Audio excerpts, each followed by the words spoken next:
Right, look, I know you're probably thinking to yourself, Connor, you're back on live again. This is your third stream, Connor.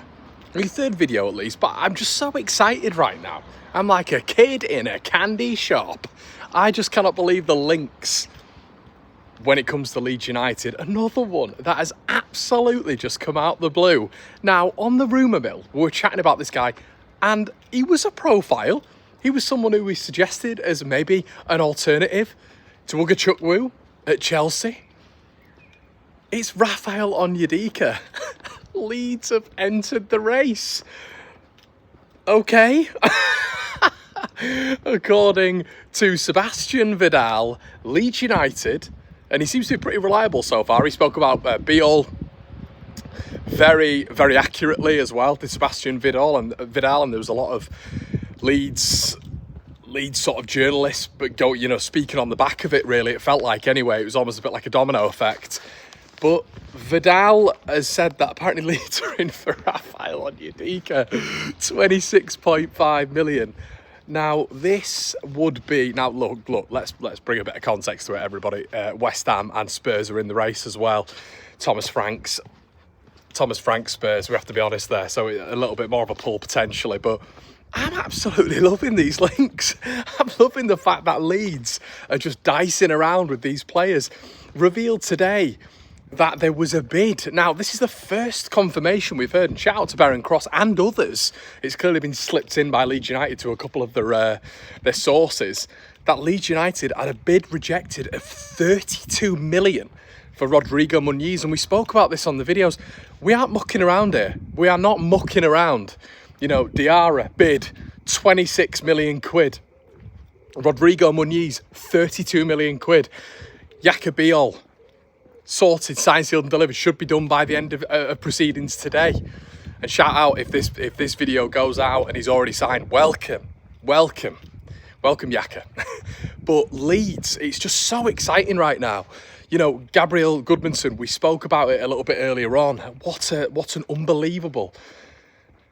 The more, the signing, if it potentially happens, the more I look at it and the more I look at Gabriel Goodmanson and more of the clips I've watched today, more of the reports, more of the scouting profiles I've read around him, more of the digging I've done as well. Absolutely would be a top signing, I feel, when you look at him.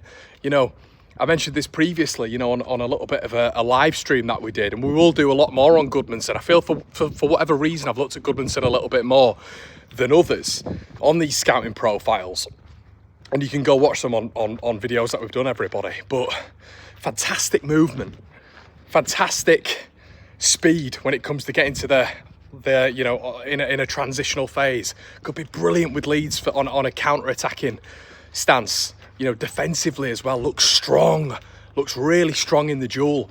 Someone who's combative as well. And someone, once again, who's in the top 5 league.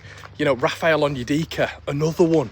In the top, well, maybe not in the top 5 league as such, but someone who has been playing at a top level at Club Bruges, and obviously has been spending his time in the Champions League. We spoke about a profile that I would have gone for in Christoph Zolis, maybe as an alternative to Manor Solomon. Zolis, a very, very similar profile, very similar to maybe Loriente, but I feel the closest profile to Manor Solomon is Christoph Zolis in terms of how he moves, his stature, his pace, and what he offers in terms of output. Zolis's teammate is Onyedika, and he's been up there with him in terms of the outstanding performer or outstanding performers for Club Bruges. So I just can't believe the names were linked with, and it's not just petty links as well. These are bids that are going in. You look at Siddiqui, who's been mentioned. It feels like Noah Siddiqui is the second option, and you just have a simple search and just look at what people are saying about this guy.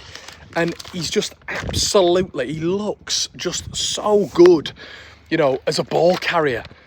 Someone who in the duel looks strong. His heat map is everywhere, and it just doesn't look like that much of a step down. I know it is, well, it might not be, but it seems like a step down from the reputation like someone like Habib Diarra has, but he's almost second option. And Diarra's a year older than him. Yes, he's captain at Strasbourg, but Siddiqui looks very, very similar. And I just think they seemingly are going for absolutely everything we wanted at the start of the window. I know they've got to get it through the door. I know they've got to sign, seal and deliver. And I think Bijol will be the first of which you'll look at and probably look at the back end of the window and say, do you know what, that was our best signing.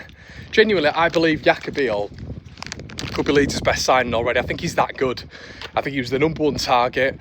They've evidently, as we've read in the Athletic piece, been speaking to some of these players from March, April onwards. And I just think that if that is the type, and we're speaking about Manor Solomon this morning, and we're speaking about if Leeds go back in for him, we know I think he's had some personal bits over the past month or so that might direct things when it comes to what Leeds are actually going to do. Is there an actual bid in place? Does Thomas Frank actually want him for his Champions League setup? There's rumours from down there that he does. So if that is the case, we move on. Burnley are interested as well. But I do look at Solomon and I think, if we're actually going for the likes of, and this isn't without any disrespect, you can be fantastic in the Championship. It doesn't mean you're going to be fantastic in the Premier League. He scored 4 goals in the Premier League. But if we're looking at these types of players, who pretty much tick every single box, in terms of, the sort of recruitment that Brighton and Brentford go for, really. Habib Diarra is a Brighton player. Jaka Bijol is a Brighton player. And then you look at Leeds going in for Muniz and having 32 million quid bid rejected. I absolutely love that. I think we'll get Rodrigo Muniz. I think we'll get him. I said this on the stream earlier on today. And what do you call this, everybody? It's a ginnel, innit? Not an alleyway. But I said on the stream earlier on today that Leeds United are going to be, in my opinion, in a position where they're negotiating with Fulham. Fulham have, come out, leaked stuff to the press. It's 50 million quid for Rodrigo Muniz. Okay. Now, Fulham, interestingly, are going for the US striker Pepe. Makes you think, doesn't it? Obviously, they're not going to get rid of Jimenez. Pepe, they've been in contact with him. Very, very good sources. And it feels like the money that they'd make on Rodrigo Muniz might be too good to turn down. It might be too good to turn down. And I think he is perfect. He is absolutely perfect. And I'm so up on that signing. Physical. Really physical. Almost reminds me of a Mitrovic. Brings you into game. Brings the midfield into game. A brute up top, but someone with a real eye for goal. Getting assists as well. Flick-ons. Excellent in the area. From a defensive perspective as well, I think he could be useful. So there's a lot where you kind of look at it from a Leeds United perspective and you think this is so positive, even though it's just targets right now. Bijol will be signed. You've heard Rob Dorset at Sky said Leeds are moving. Leeds are really moving.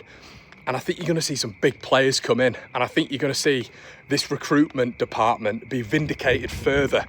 And if you want evidence for that, you saw what they managed to do in one window, which took Burnley 2. When you look at Marcus Edwards coming in, when you look at some additions that they made, but in particular Marcus Edwards, in the January window where they had to reinforce what they had going forward. Sheffield United had to reinforce what they had as well. Sunderland not so much so, but they tried with Tom Cannon, didn't they? Leeds just kind of sat pretty. There was rumours that we'd put bids in for Armstrong and Archer. I'm not 100% sure on that from what I've heard behind the scenes, but it is what it is. But it's just getting to a point right now where I'm gently, maybe it's because it's the sun in the sky, but I'm just so happy with Leeds moving and being aggressive and the type of signing that we're going for. I know we haven't got it done yet, but it's very, very positive news. Very positive news in terms of not really saying much at all, but the type of player Leeds United are going for are going to give us a right chance next season, a right chance. And look at the fixtures being released. It's been a sunny day. It's all very positive, isn't it? But yeah, you get a Rodrigo Muniz in. You manage to get a Habib Diarra in. You work round it. You get a Bijol in. You get a Petrovic in. What a spine. And these aren't unrealistic options. They are not unrealistic options. So really exciting stuff today, everybody. And I'm buoyed maybe by the fixtures, but I'm also buoyed by what's taking place here at Leeds United. But let me know what you think in the comment section below. Make sure you like, comment and subscribe. Check out the fixture reaction as I nearly get mowed over again. I'm sure you'll enjoy it. It was a bit of a laugh earlier on. And make sure you check out as well earlier news where as my earphone's about to fall out, as we really did discuss everything when it came to a transfer front, which we've not spoken about in this video. Goodmanson in detail. You know, spoke about some of the updates a little bit earlier on, which we've not covered here, because it's just a bit of a rumour wrap, of which we will start bringing into proceedings if we need to, if there's too many rumours, which it feels like there's quite a lot now. But Muniz, Raphael Onyedika, my God, it is, you know, a bid for Muniz going in as well. There'll still be a negotiation with him. And Fulham wanted 50, Leeds going in with 30, 35. There's a negotiation there. There's 100% a negotiation there, and that's why I'm really positive about this one. But, you know, if you can start off the window, bringing obviously Nemetcho, who's a squad player, then you bring in Bijol, and then you bring in someone like Muniz. You know, Fulham going for Pepe as well. Could the stars be aligning? What do you think in the comment section below, everybody? As I say, I know this isn't confirming anything, but so far it's looking good. Like, comment, subscribe. See you tomorrow.